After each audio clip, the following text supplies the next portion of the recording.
The Night of Iron Wings, March 30th, 1944. 0:20 hours. The night sky over northwestern Germany was wrapped in a thick, moonless darkness, the kind that swallowed sound and distorted distances. High above the sleeping towns and forests, the deep vibration of aircraft engines drifted through the cold air, growing louder with each passing minute.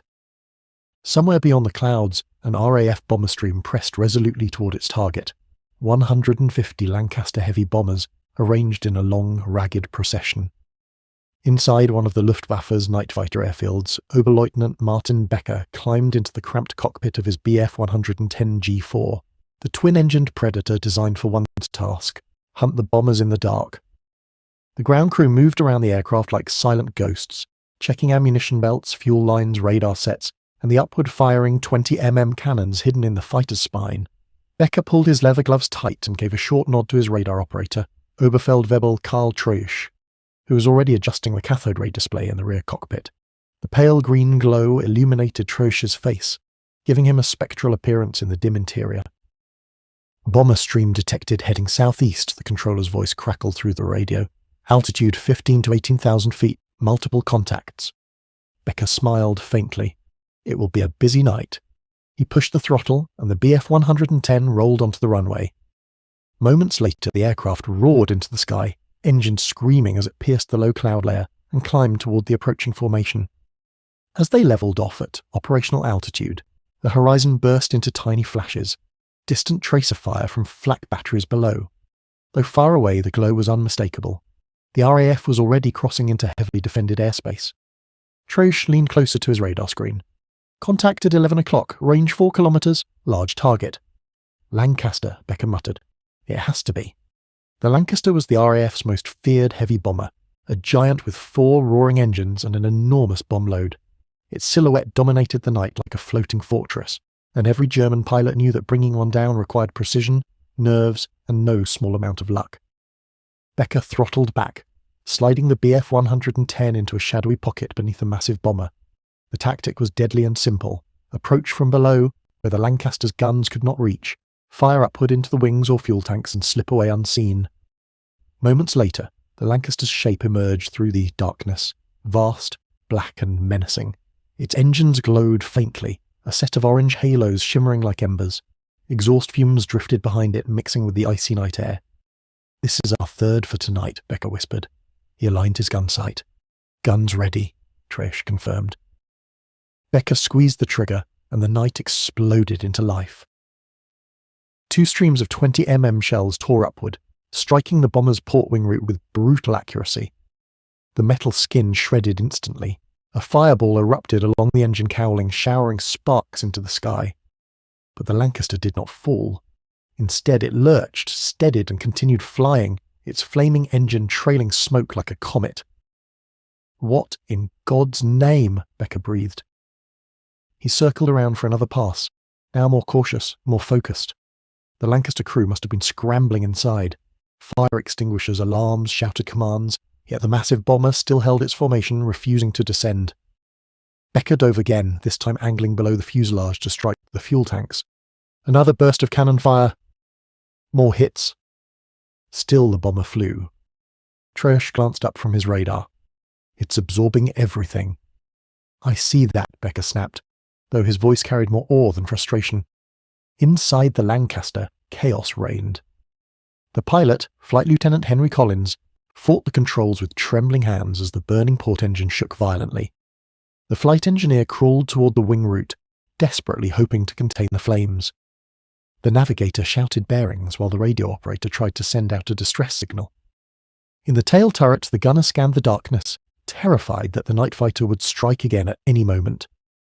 They had trained for emergencies, but nothing prepared them for the sensation of being hunted by an invisible predator. Yet Collins kept the bomber steady. He knew that turning back alone through German territory was suicide. He had one choice: stay with the formation and pray they could hold out. Becker climbed above the bomber, preparing for a final attack, but just as he aligned his aircraft, the Lancaster's tail gunner opened fire. Bright red tracer bullets shot past his cockpit canopy. Damn it! Becker banked sharply as rounds whistled by, tearing into the right wing of the Bf 110. Treusch shouted, "He sees us!" Becker pulled away, heart pounding.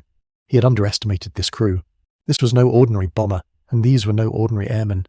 "This aircraft," Becker whispered, "isn't going down tonight." Below them, the bomber stream glided onward, silhouettes moving through the night like a vast procession of steel giants. Hundreds of lives from both sides hung in the cold March sky. The night was far from over. More fighters were rising from the ground. More bombers were pushing deeper into the Reich. But for Becker, one thing had become unmistakably clear. Tonight, the Lancaster was rewriting the rules of aerial warfare. The hunters in the dark. The night deepened over Germany, and with every passing minute the sky grew more crowded. The RAF bomber stream pressed on, a river of engines and exhaust stretching for miles. Behind them trailed smoke plumes, burning fragments, the lingering traces of a vast airborne battle. The Lancaster that Martin Becker had struck still limped forward, stubbornly refusing to break away from the pack. High above, Becker tightened his harness and steadied his breath. He was not the only hunter in the sky tonight. Scores of other Luftwaffe night fighters had ascended from bases across the region. Bf 110S, Du-88S, and even experimental aircraft equipped with newly improved radar. Germany had invested enormous resources into night defence, and in 1944 these tactics were reaching their peak. His radio crackled to life. "This is wild SOW control. Multiple contacts. Bomber stream spread wider than expected. All units proceed with interception protocol." Becker banked right, adjusting course. Below him, the dim lights of a German town briefly glowed through the clouds, tiny, fragile pinpricks in a continent consumed by war. Anti-aircraft batteries fired at the unseen bombers above, bursts of orange flak blooming like inverted fireworks. Treusch leaned toward his radar screen again. 2 new contacts at 3 o'clock, one large, one small, possibly another night fighter engaging. Becker frowned. "Let's take a look." He pushed the throttle, and the Bf 110 sliced through the night. 2 kilometers ahead, another scene was unfolding. Major Wilhelm Jönen, one of the Luftwaffe's most respected night fighter aces, was homing in on a Lancaster of his own. He had approached from below, just as doctrine dictated. His upward firing cannons were perfectly aligned. But what he witnessed next unsettled even him. His cannon shells struck the bomber's belly, clean hits. Yet the Lancaster continued flying, shaking violently but maintaining altitude as though powered by sheer determination. Jönen's astonishment crackled over the radio. "Das Flugzeug. It refuses to fall. The structure is absorbing everything." His radar operator, equally baffled, asked, "Should we disengage?" "No," Jönen replied, voice cold with focus. "We finished the job." Yet the Lancaster defied him again. It pulled slightly upward, drifting away from his firing line almost as if it sensed the attack. Its gunners began sweeping the dark with bursts of machine gun fire, the tracers cutting through the air like glowing threads. Jönen broke away, unwilling to risk a direct collision. "This aircraft," he muttered, "is unlike anything we have faced." Becker listened to fragments of Jönen's transmission as he approached the scene. He finally spotted the Lancaster, a dark mountain of metal drifting stubbornly through the sky, and the distant shape of Jönen's Ju-88 banking away. Tracer fire glinted through the darkness, flashing briefly before disappearing again. Becker narrowed his eyes. "So it's not just ours. They're all reporting the same thing." Treusch said quietly, "The Lancasters are surviving direct hits. Multiple hits." "It changes the entire balance," Becker replied. "If they can take this much punishment, the bombers will reach deeper targets than ever." He switched frequencies. "Control, this is Becker, intercepting another bomber near Grid 21, proceeding with attack." He received a short acknowledgement, then silence. Becker steadied the Bf 110 and began descending, preparing for another climb and fire manoeuvre. He wasn't yet done with the battered Lancaster he had attacked earlier. But something unexpected happened. A flare burst in the sky to the left, an RAF signal. Seconds later, another flare. Then a change in the bomber stream formation. Treusch squinted. "They're adjusting course." "Why now?" Becker wondered aloud. The answer came quickly. A distant rumble shook the air. A new wave of Lancasters, fresh, undamaged, was entering the zone. The RAF had staggered its attack groups. The first section had drawn German fighters and flak fire. Now the second wave was coming through at a slightly different altitude, aiming to slip past before the defence could fully react. Becker exhaled sharply. Clever. Within moments, dozens of new bomber silhouettes emerged from the darkness. their engines synchronizing into a deep, unified roar. They carried their own problems, fatigue, fuel limits, and constant radio chatter. But they also had one advantage. They'd seen the sky ahead burn and kept flying anyway. The German night fighter network lit up with frantic transmissions. Contact at 2-7. Multiple bombers requesting guidance. Engaging. We've lost visual, radar interference. Brake left. The air was becoming chaotic. Radar jamming from the RAF's electronic warfare units created false contacts.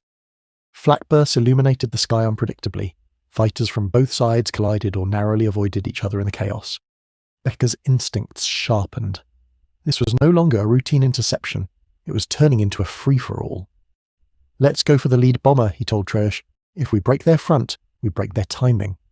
He approached one of the new Lancasters from below. This one was unhurt, flying with machine-like stability. "Ready," Treusch said. Becker pulled the trigger, but the Lancaster suddenly banked left out of his firing line. Treusch gasped. "How did they know?" Becker gritted his teeth. "They must have seen the muzzle flashes from the ground. Or maybe they're just guessing right." He realigned, but the bomber stream shifted again, closing ranks, using their numbers to shield one another. Every time he attempted an approach, another bomber slipped into his path, forcing him to readjust. "This is coordinated," Becker said. "They're flying like a single organism." It was one of the RAF's greatest strengths, disciplined formation flying in the dark even under fire. Still, Becker pressed on. He wasn't about to return to base without contributing to the defence. He accelerated through a narrow gap between two Lancasters, flipping the Bf 110 into a steep climb.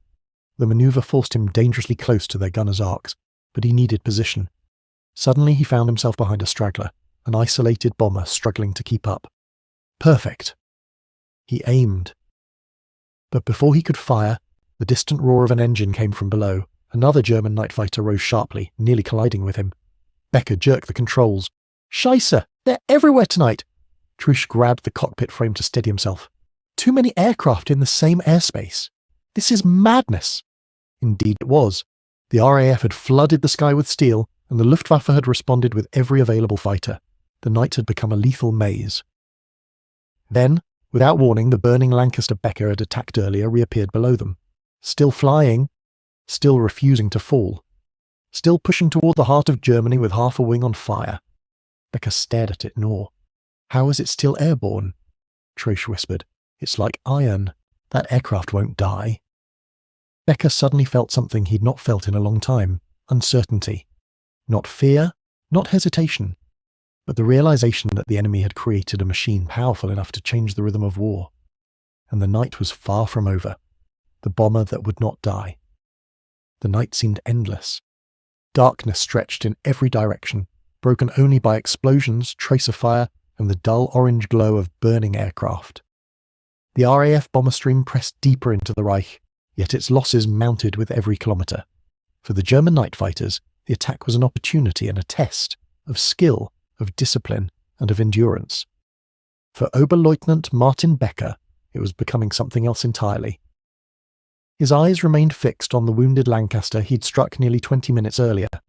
The bomber drifted in the distance, its left wing scorched, one engine still trailing smoke, yet it flew with a grim determination, refusing to break formation, refusing to collapse into the darkness. Treusch leaned forward, scanning the sky.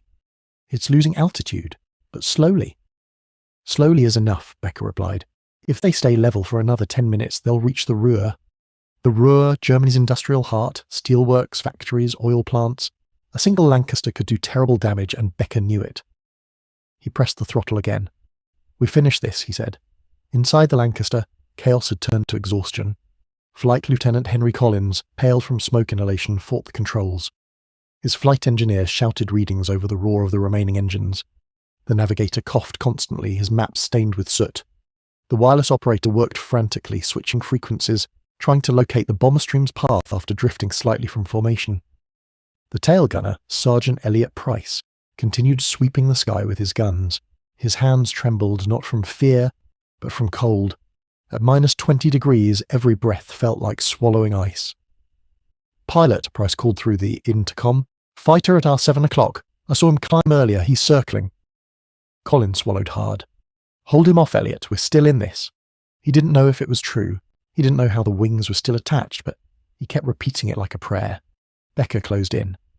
This time he approached from an angle he'd rarely used. High, behind, and slightly offset. Risky, because the mid-upper gunner could catch him, but the Lancaster's movements were sluggish. Becker sensed the crew was tired, overwhelmed. Troche's voice broke the silence. Locking onto target. He's alone now. Alone, Becker echoed, but still fighting.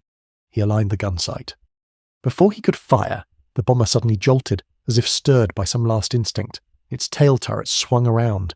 Tracers sprayed wildly, not accurately, but enough to force Becker to roll away. Troche shouted, "They're shooting blind!" "But they're still shooting," Becker muttered. He veered around, preparing for another pass. Elsewhere in the sky, Major Wilhelm Jornen was fighting his own battle. His Ju-88 had taken hits from a Lancaster tail gunner, and his starboard engine vibrated dangerously. He was returning to base when he overheard Becker's transmission. "That must be the same bomber," Jornen said to his crew. "It's still up." His operator confirmed. "Yes, identical altitude, identical course." Jornen shook his head. "Then God help the flak crews, and if the fighters cannot bring it down, that aircraft will reach the target." Meanwhile, on the ground, anti-aircraft batteries tracked the approaching bombers. The radar stations reported altitude, speed, direction. Officers shouted orders. Searchlights swept the sky, trying to find shadows in the darkness. Explosions blossomed among the bomber stream, sending debris raining down. But one thing became obvious. Most of the surviving Lancasters were adjusting course to avoid flak concentration. Most, except one. The wounded Lancaster headed straight toward the densest defences, unable to climb or turn sharply. And that made it an easier target. Becker saw the flak bursts ahead. "If they reach that zone," Troche warned, "they won't make it." "Then we stop them here," Becker replied. He dove again. This time everything lined up perfectly. The Lancaster filled his gun sight, huge, wounded, defiant. He squeezed the trigger and nothing happened. Becker froze. Troche checked the weapon controls. Were dry, ammunition depleted. Becker pulled back sharply, letting out a frustrated breath. He'd spent nearly all his shells on earlier attacks and defensive manoeuvres. Now, with the bomber at its weakest, his guns were silent. Troche whispered, "We can't finish it." Becker said nothing. Instead, he watched the Lancaster glide onward. Inside the bomber, the crew felt another shock, this time from below. A shrapnel from flak tore through the fuselage. The flight engineer was thrown sideways. The radio operator screamed something about engine temperature. Collins gripped the yoke, forcing the aircraft to stay steady. "We're almost past it," he gasped. "Hold on! Hold on!" Another burst struck the tail section. Price coughed as smoke filled his turret chamber. Yet still, by some miracle, the Lancaster held together. The bomber crossed the last flak line and finally reached its target zone. Below lay a sprawling industrial complex, multiple buildings, rail lines, storage tanks. Collins gave a single command. "Bombs away." The Lancaster released its payload. The bombs glimmered faintly in the darkness before disappearing into the clouds below. Seconds later, distant explosions rippled upward, lighting the underside of the bomber like lightning. They had done it. Against every odd, through fire and fury and darkness, they had reached the target. Becker circled helplessly above, watching the industrial area erupt in flames. A bitter mix of frustration and reluctant respect welled in his chest. "That aircraft," he murmured. "It survived everything." Troche nodded slowly. No aircraft should take that much damage. No crew should endure that much. Becker tightened his gloves. They earned their escape. But fate had other plans. The Lancaster turned westward, beginning its long journey back to England. But its crippled port wing could no longer support sustained flight. Its remaining engines strained. The wind tore at the damaged metal. Minutes later, the bomber began to lose altitude. Collins ordered the crew to prepare for bailout. One by one, they jumped into the cold night, their parachutes opening like white flowers in the darkness. The last to leave was Collins himself. The Lancaster continued forward briefly, then dipped its nose. With a final groan of tortured metal, it descended into a field and vanished behind a distant line of trees. Becker watched the glow of the impact on the horizon. Troche whispered, "It's over." Becker nodded. "No, it will be remembered." In the days that followed, reports circulated throughout the Luftwaffe. A single Lancaster, struck multiple times by fighters and flak, had survived long enough to deliver its bombs. German pilots wrote about it in their logs.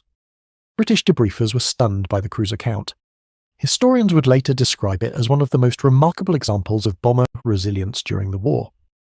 For Becker and Yonnen, it became a symbol, an aircraft that refused to die, flown by a crew that refused to surrender. In a war defined by machines and firepower, the night of March 30th, 1944 revealed something. Sometimes endurance itself becomes a weapon,